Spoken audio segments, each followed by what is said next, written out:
살면서 한 번쯤 누군가 당신에게 넌 왜 그렇게 집에만 있어? 라는 말 들어보셨나요?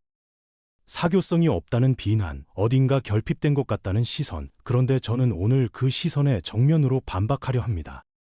사람들을 만나고 돌아왔을 때 느끼는 그 극심한 피로감. 당신이 이상한 게 아닙니다. 당신의 뇌가 원래 그렇게 설계되어 있기 때문입니다. 철학자 파스칼은 인류의 불행이 방 안에 혼자 조용히 있지 못하는 데서 비롯된다고 했죠.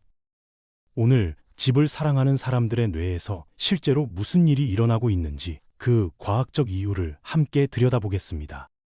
사람들을 만나고 집에 돌아왔을 때 이상하게 아무것도 하기 싫고 그냥 눕고만 싶었던 적 있으시죠? 많은 분들이 그걸 자기 성격 탓으로 돌립니다. 나는 왜 이렇게 사회성이 없을까라고요. 그런데 환경 심리학에서는 이 현상을 완전히 다르게 봅니다. 회복적 환경의 자발적 구축이라고 부르거든요. 쉽게 말하면 당신의 뇌가 스스로에게 가장 맞는 환경을 본능적으로 찾아가고 있다는 겁니다. 현관문을 닫는 그 행위 자체가 외부의 소음으로부터 정신적 에너지를 회수하는 일종의 회복 과정이에요. 도피가 아닙니다. 고도로 발달된 자기 조절 능력이 작동하고 있다는 증거입니다. 뇌가 자신에게 맞는 환경을 정확히 알고 그걸 스스로 만들어낸다는 것, 이게 오히려 지능의 신호라는 거죠. 뇌의 깊숙한 곳에 아몬드 크기만 한 부위가 있습니다. 바로 편도체입니다. 이게 하는 일이 뭐냐면 주변 환경에서 오는 위협 신호를 감지하는 일종의 경보 시스템이에요. 타인의 미묘한 표정 변화, 목소리 톤의 미세한 떨림, 공간에 흐르는 어색한 공기, 이걸 0.3초 만에 잡아냅니다. 그런데 집을 좋아하는 사람들은 이 편도체의 감도가 유난히 높게 설정되어 있어요. 일반인에게는 그냥 스쳐 지나가는 소음이나 시선이, 예민한 편도체를 가진 사람에게는 즉각적인 경계 신호로 인식됩니다. 뇌가 쉬지 않고 주변을 스캔하고 있는 거예요. 당연히 지칠 수밖에 없죠. 이 민감성은 분명히 양날의 검입니다. 위험을 먼저 감지하고 정보를 빠르게 수집하는 데는 탁월하지만 그만큼 뇌를 훨씬 빨리 소진시키는 원인이 되기도 하거든요. 뇌에는 관제탑 역할을 하는 부위가 있습니다. 전전두엽이라고 하죠. 상황 판단, 감정 조율, 복잡한 정보 종합, 이 모든 걸 담당하는 최고 사령부입니다. 그런데 혼자 있는 시간을 좋아하는 사람들은 쉬는 순간에도 이 전전두엽이 멈추질 않아요. 주변을 끊임없이 분석하고 사람들의 말 한마디 한마디에 의미를 붙이느라 바쁘게 돌아가고 있거든요. 비유하자면 이렇습니다. 일반인의 뇌가 일반 카메라라면 이런 분들의 뇌는 모든 디테일을 담아내는 카메라예요. 모임에 가면 사람들의 말은 물론이고 표정, 분위기, 심지어 조명까지 초고화질로 녹화하는 겁니다. 당연히 저장 공간이 남들보다 훨씬 빨리 가득 차겠죠. 모임이 끝나고 유독 더 방전되는 느낌. 그건 의지가 약한 게 아니라 처리 해상도 자체가 다른 겁니다. 모임에 가보면 꼭 이런 순간이 있죠. 다들 자기 할 말만 준비해서 왔는지 누가 말하든 별로 듣는 것 같지 않은 그 분위기. 대화가 겉돌고 웃음은 있는데 뭔가 공허한 느낌. 집을 좋아하는 사람들은 이 피상적인 대화를 버티는 힘이 유독 약합니다. 영양가 없는 정크푸드 같은 대화에서 에너지가 급속도로 빠져나가는 걸 몸으로 느끼거든요. 반면 집에서는 억지 웃음도 무의미한 맞장구도 필요 없습니다.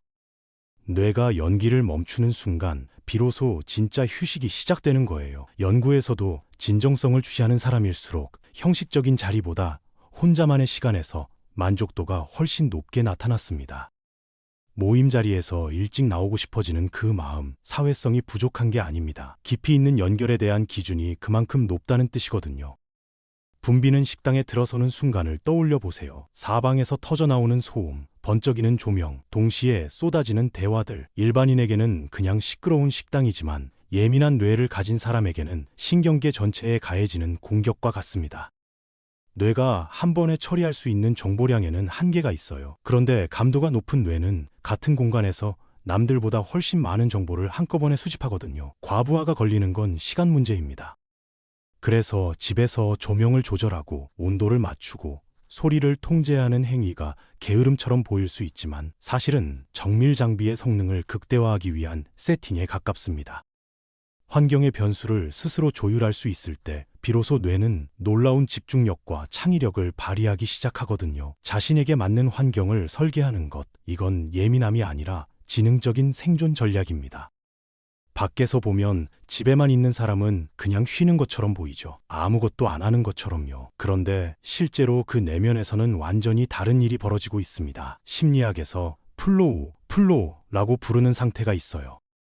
시간 감각이 사라지고 하고 있는 행위 자체에 완전히 빨려 들어가는 최고의 정신적 몰입 상태입니다. 그런데 이 플로우에 진입하려면 딱 하나가 필요해요. 외부의 방해가 없는 환경입니다. 뉴턴이 사과나무 아래 혼자 앉아 있었던 것도, 다윈이 매일 같은 산책로를 혼자 걸었던 것도 우연이 아닙니다. 창의적 에너지를 폭발시키기 위해 방해받지 않는 공간이 반드시 필요했던 거거든요. 집에서 보내는 시간은 사회로부터의 도피가 아닙니다. 자신만의 세계를 조용히 구축하고 아무도 모르는 사이 깊이를 쌓아 올리는 가장 생산적인 과정이에요. 겉으로는 아무것도 안 하는 것처럼 보여도 내면에서는 가장 치열한 일이 일어나고 있는 겁니다. 고지능자들은 일찌감치 하나를 깨닫습니다. 인간관계에서 오는 스트레스가 세상에서 가장 비싼 청구서라는 걸요. 험담이 오가는 자리, 불만이 가득한 모임, 거기서 소비되는 에너지가 얼마나 큰지 몸으로 알고 있거든요. 그래서 이 사람들은 자발적으로 고립을 선택합니다. 그게 차갑거나 이기적인 게 아니에요. 심리학에서는 이걸 경계 설정 능력이라고 부르는데, 정신적으로 건강한 사람들에게서 공통적으로 나타나는 강점입니다. 마음이 불안한 사람에게 고요함은 지루함입니다. 뭔가를 채워야 할 것 같은 불편함이죠. 그런데 내면이 단단한 사람에게 고요함은 완전히 다른 의미예요. 가장 순수한 형태의 자유이자 안식입니다. 실제로 자발적 고립을 즐길 때 스트레스 호르몬인 코르티솔 수치가 낮아지고 면역 기능이 강화된다는 연구 결과도 있어요. 혼자 있는 시간이 몸까지 회복시키고 있는 겁니다. 집을 좋아하는 사람들의 뇌는 무의식적으로 계산을 합니다. 이동하는 데 걸리는 시간, 별 의미 없는 잡담에 소비되는 시간, 그리고 그 시간에 내가 할 수 있었던 것들, 이 모든 걸 실시간으로 따지고 있거든요. 모임에서 보내는 5시간과 집에서 책을 읽거나 프로젝트를 진행하는 5시간, 이 둘의 가치가 같지 않다는 걸 이 사람들은 본능적으로 알고 있습니다. 그래서 밖으로 나가는 대신 내면을 채우는 쪽을 택하는 거예요. 이게 단순히 귀찮아서가 아닙니다. 타인의 인정을 얻기 위해 에너지를 쓰는 대신 스스로 충만해지는데 시간을 투자하는 게 훨씬 효율적이라는 판단이거든요. 정보가 넘쳐나는 지금 시대에 무엇에 시간을 쓰고 무엇을 버릴지 구분하는 능력은 그 자체로 핵심적인 지성입니다. 외부 자극 없이도 스스로 행복을 만들어낼 수 있다는 것, 이게 바로 강력한 정신적 독립성의 증거입니다. 진화심리학자 사토시 가나자와의 연구에서 꽤 흥미로운 결과가 나왔습니다. 일반인은 사교 활동이 많을수록 행복도가 높아지는 경향이 있었어요. 사람들과 어울릴수록 삶의 만족도가 올라가는 거죠. 그런데 지능이 높은 그룹에서는 이 공식이 완전히 뒤집혔습니다. 사교 활동이 잦을수록 오히려 삶의 만족도가 떨어지는 결과가 나온 겁니다. 처음엔 역설처럼 보이지만 이유는 단순합니다. 높은 지능을 가진 뇌는 장기적인 목표에 집중하는 성향이 강해요. 그래서 사회적 자극을 즐거움이 아니라 목표 달성을 방해하는 요소로 인식하는 겁니다. 타인의 시선이나 박수보다 혼자 마주하며 쌓아올린 성취에서 훨씬 큰 행복을 느끼거든요. 결국 집을 사랑하는 것은 사회적 실패가 아닙니다. 자신의 성향에 가장 잘 맞는 행복의 루트를 정확히 찾아낸 겁니다. 그렇다면 이제 실제로 어떻게 에너지를 관리할 것인지 구체적인 방법을 이야기해 볼게요. 외출 전에는 먼저 오늘 쓸 수 있는 사회적 에너지의 총량을 정해두세요. 그리고 그 에너지가 절반쯤 소진됐다 싶은 순간 미련 없이 돌아오는 겁니다. 불편한 질문을 받았을 때는 바로 반응하지 마세요. 3초만 여유를 가져도 전전두엽이 이성적으로 판단할 시간이 생기거든요. 그 짧은 틈이 불필요한 감정 소모를 막아줍니다. 집 밖에도 자신만의 안전구역을 하나 만들어두는 것도 좋습니다. 단골 카페 같은 곳이요. 뇌가 그 공간을 안전하다고 학습하면 외부 환경에 대한 피로 자체가 줄어들거든요. 귀가 후에는 조명을 낮추고 5분간 아무 말 없이 앉아 따뜻한 물 한 잔을 마셔보세요. 부교감 신경이 활성화되면서 뇌가 빠르게 회복 모드로 전환됩니다. 마지막으로 인간관계는 수가 아니라 밀도로 따지세요. 만나고 나면 에너지가 채워지는 딱 그런 사람들하고만 깊게 교류하는 것으로 충분합니다.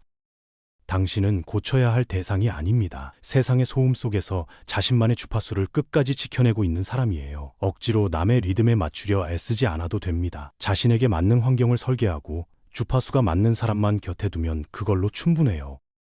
집에서 보내는 시간은 결코 낭비가 아닙니다.